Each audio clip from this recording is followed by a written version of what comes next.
Македонската прва лига би требало да продолжи на 7 јуни ако здравствената ситуација би го дозволила тоа и ако воредната состава која е на сила во моментов заврши на 16 мај. Неофицијално дознаваме дека ова е планот на Фудбалската федерација на Македонија за рестартирање на фудбалот за актуелната сезона во која треба да се доиграат уште 13 кола во домашниот фудбал.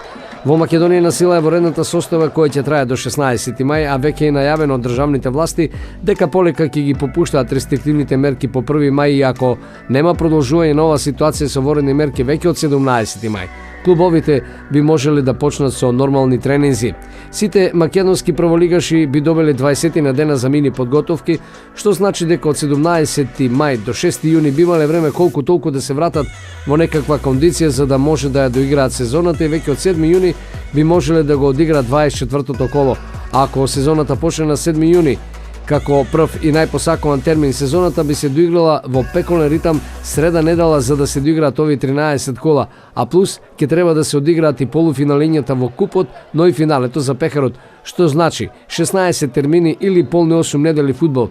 Со тоа практично сезоната би се завршила до крајот на јули или самиот почеток на август.